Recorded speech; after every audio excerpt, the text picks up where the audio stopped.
Hey guys, how's it going? So we're back with another video, and today I want to talk about my 5150 Iconic.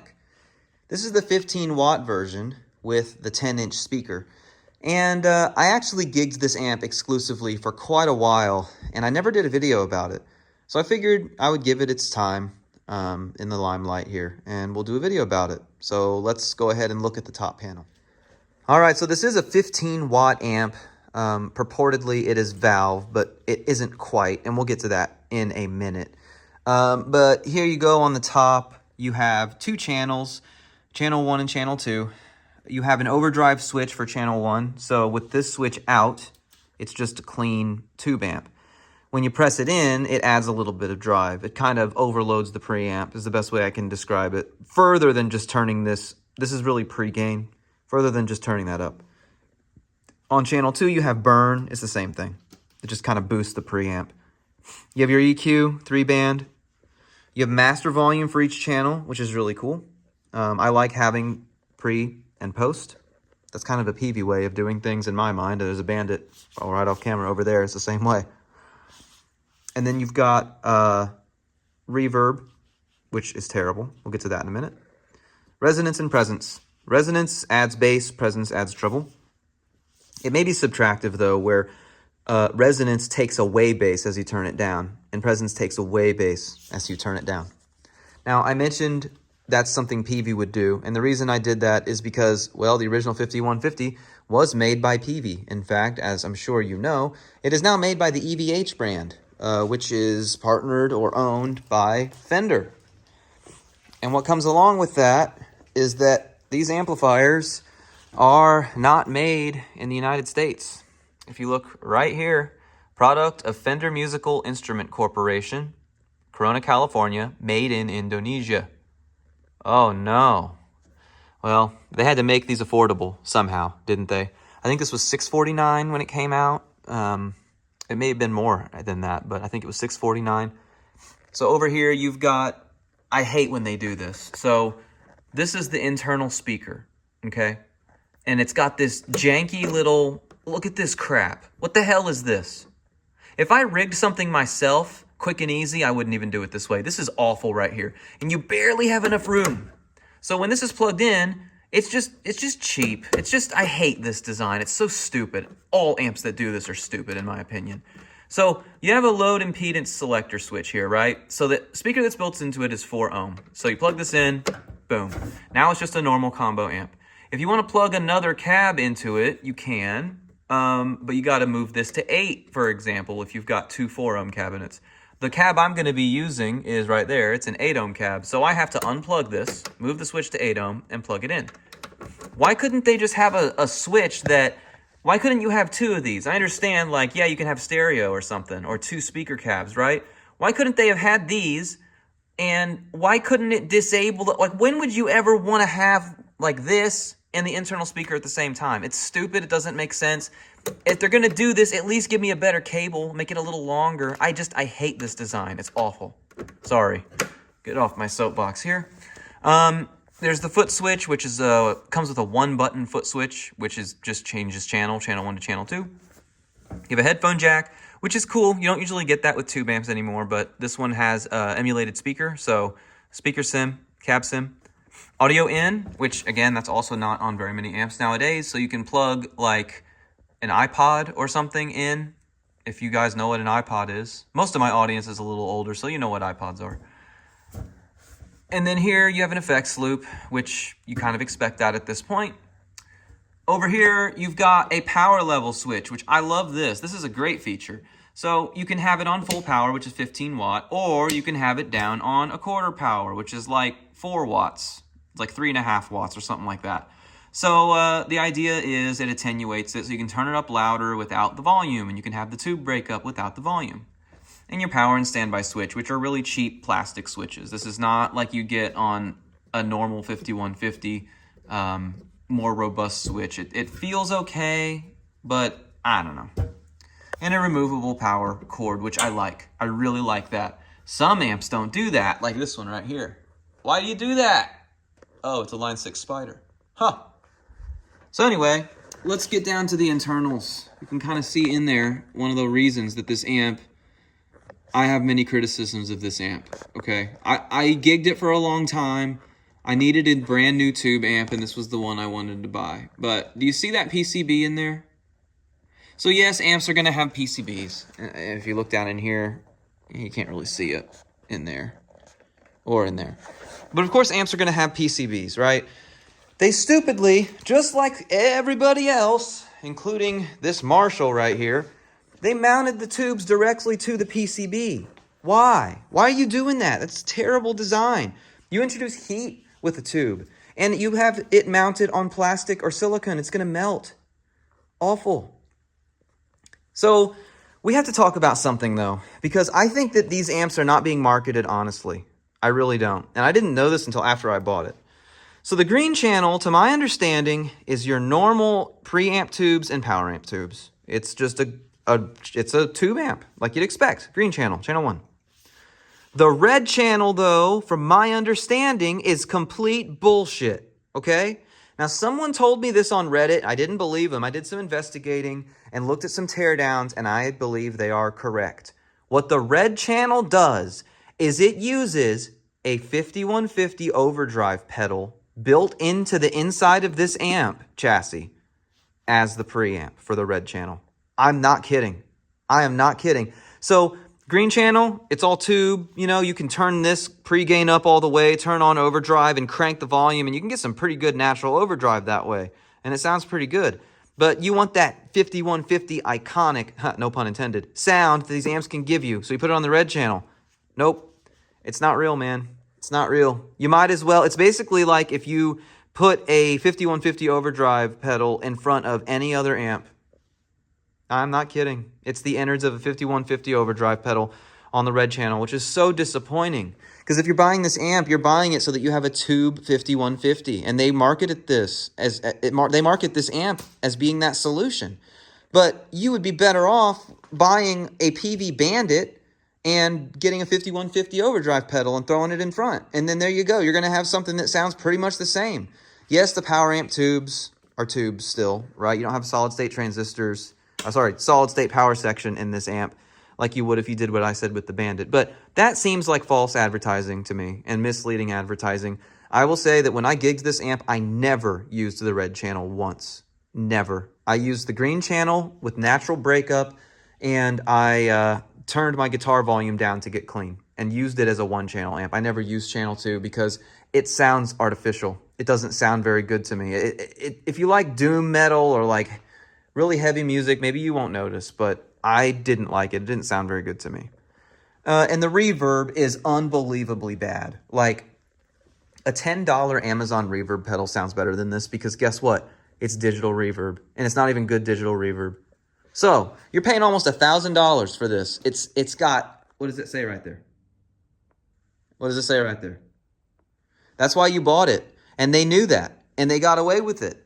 It's almost a scam. Now, could you find all this out before you buy it? Yeah. But I bought this right when it came out, and I shouldn't have. Buyer beware. Probably shouldn't buy stuff new right when it comes out, right?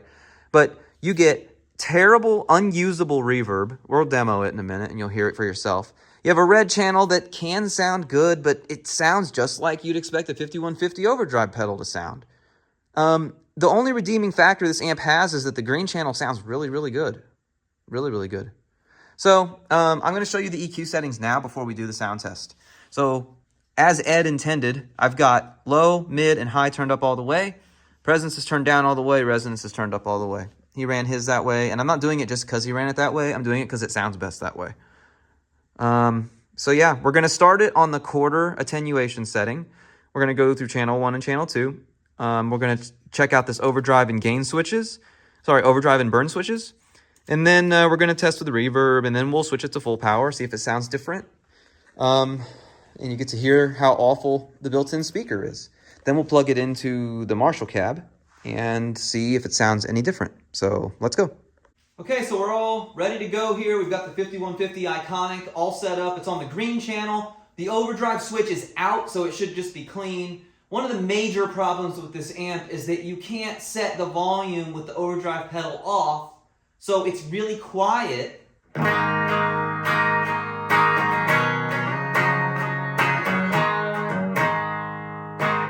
That sounds sounds real quiet, right? The problem is when you turn the switch on, it's like 12 times louder. So I'm going to turn the overdrive switch on now.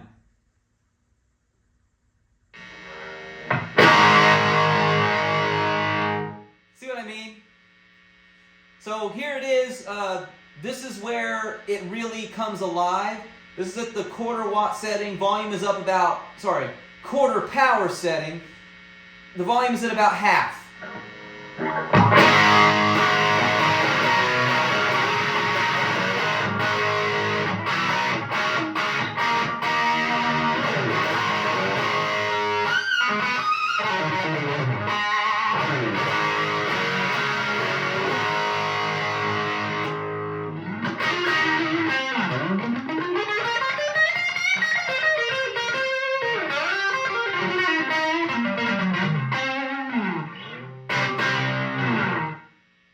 Great.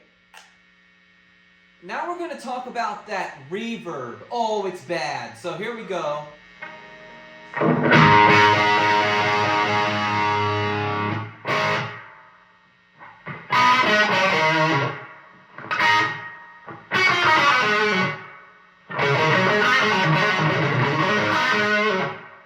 It's awful.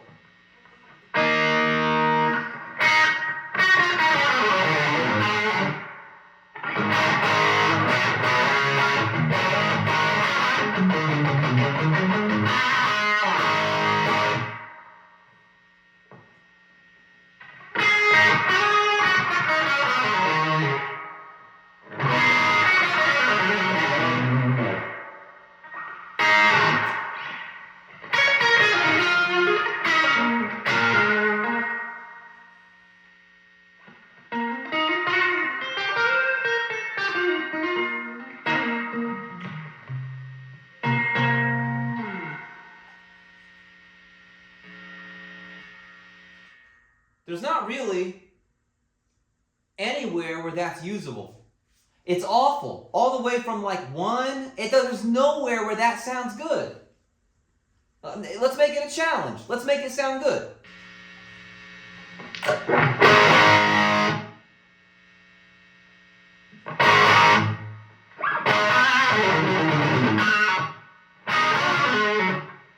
It sounds okay at 1.5.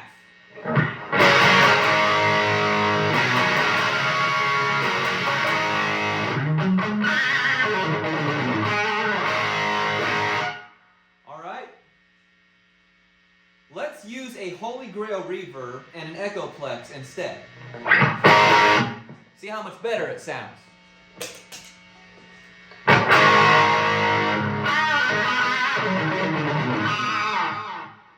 Oh yeah.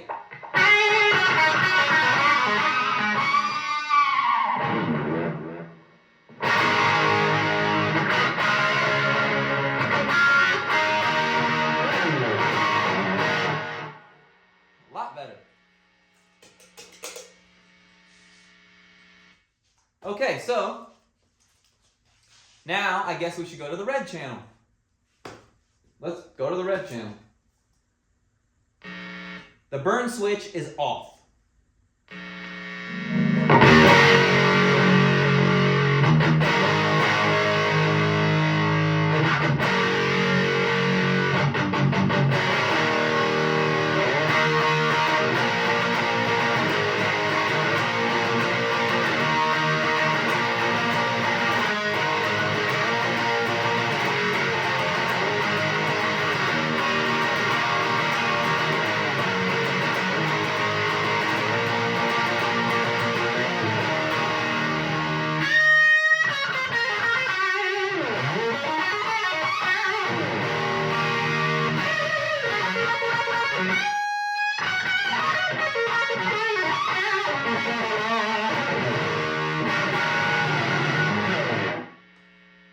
I mean,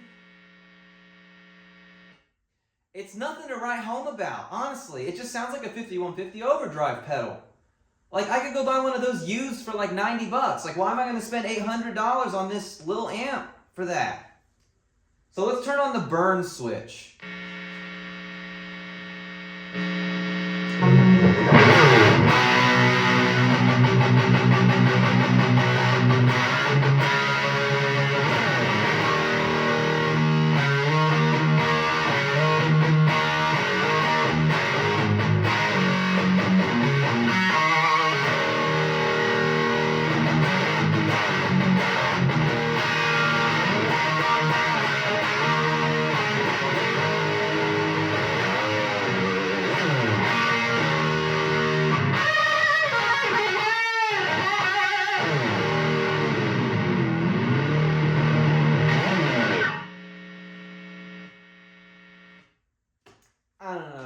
can't get behind that sound. I just can't. It sounds... And that's with like the... By the way, the pre-gain is turned down to like 2. It's not even loud on the red channel there. I don't know. Now, why'd you buy it then? Well, I bought it because it was on sale, which was weird. It should have told me. It was on sale like right after it came out. That's kind of a worrisome sign, isn't it? And I really liked the green channel. This channel.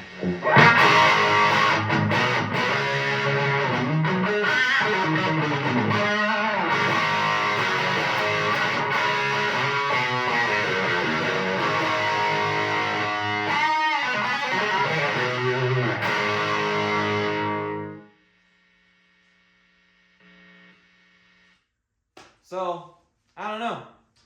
I guess the next thing to do is to put it to full power. So this has been on a quarter power this whole time. Let's put it to full power, see if it sounds any better. All right, let's turn the volumes way down. Full power. It is now on full power.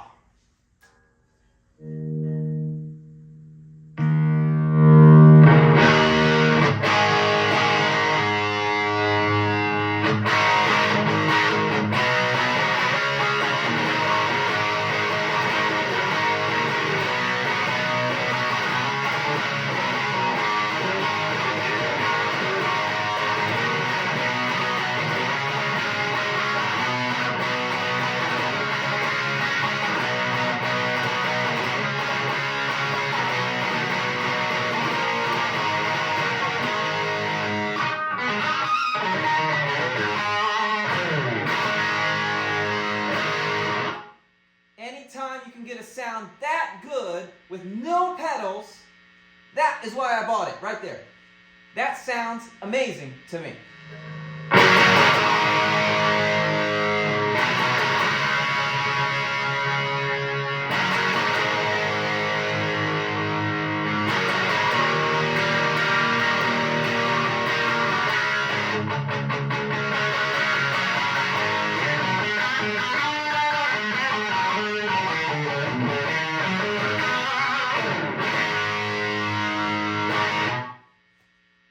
Is the red channel better too at full power?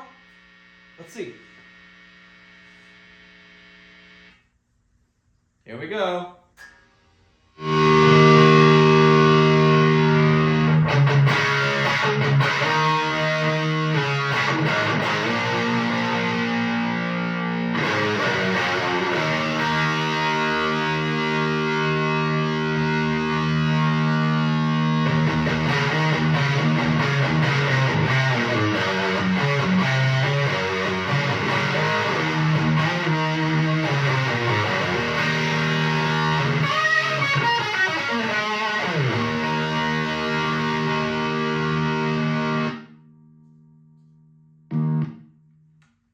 I just can't get behind it, man. I don't like that red channel at all. But hell, the green channel sounds awesome. So, one other thing, there's 2 more things to do.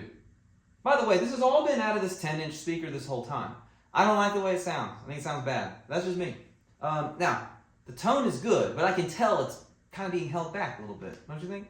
So, let's go ahead and plug in the speaker cab, which is right here behind me, and see if it sounds any different. So, power's off, speaker is unplugged, new speaker's plugged in, impedance selector switch is set to the right setting, and power's on, and power's on. Let's see, does it sound better? I haven't touched the volume knob either, it's the same volume. It's coming out of the cab now. Let me stand aside.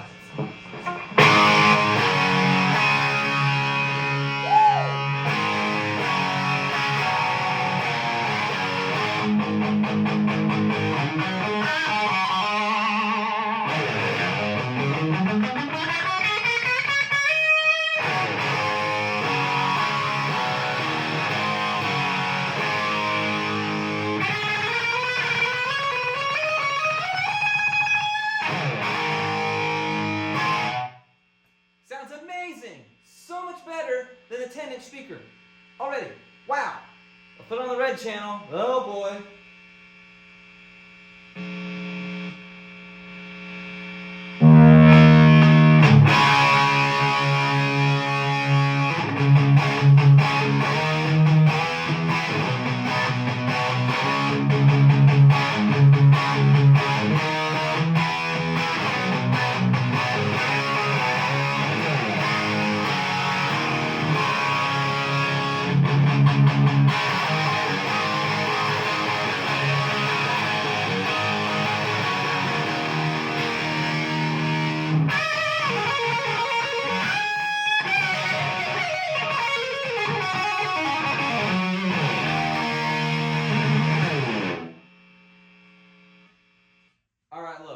The red channel is usable with these speakers.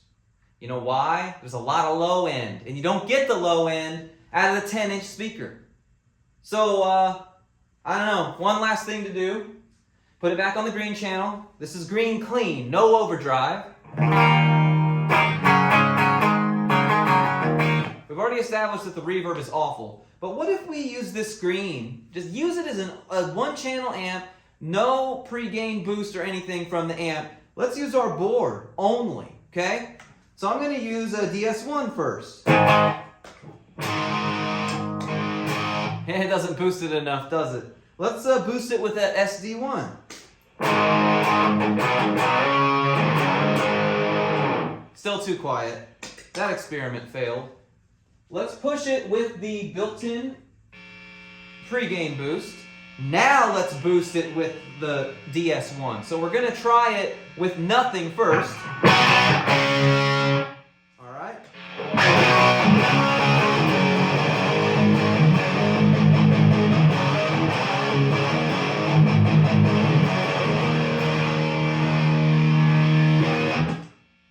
Sounds remarkably similar to the red channel, doesn't it? Let's try now boosting it with the SD1.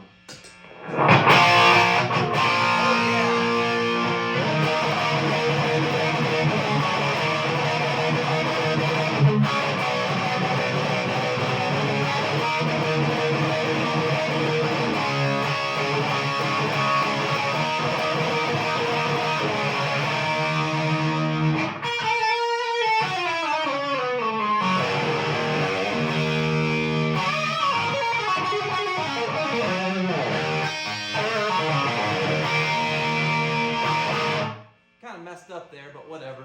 We don't edit these things. A lot of guys do, but I don't. I'm a one-shot kind of guy. So anyway, that's what it sounds like. So what's my final verdict on this amp? I mean, the thing is, with this amp, you can do this.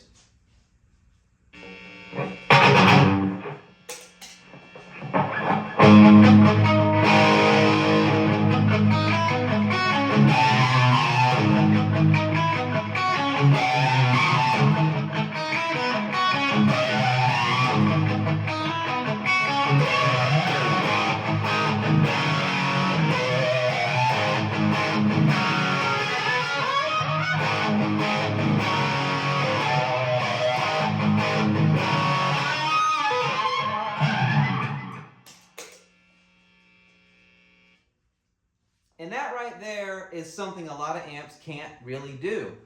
I didn't use a distortion pedal. I didn't use an overdrive pedal. All of what you heard, now yes, I had an Echoplex on the floor here. Yes, I had a Holy Grail reverb, and yes, I used a flanger, but that was like a $15 pedal, a Tom's Line. My point is, it can do a lot of really good sounds. But don't buy it new. I gotta say, you can't buy it new.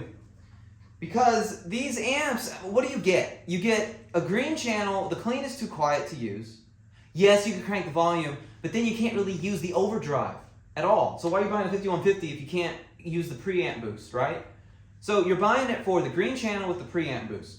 The red channel is almost worthless. The built-in speaker is pretty much worthless. The power attenuation, it actually sounds better at full power, which is really weird. I guess the quarter power would be helpful if you lived in like an apartment or something. But even then, it sounds better at full power turned down versus at low power turned up to the same volume. I don't know how to explain it. The red channel is, like I said, is worthless. I don't like it. The reverb is totally unusable. Totally unusable. It's awful. It's awful. Even at full power.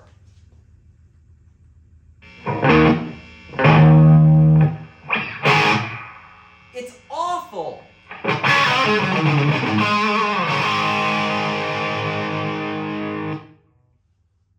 So it's not worth it.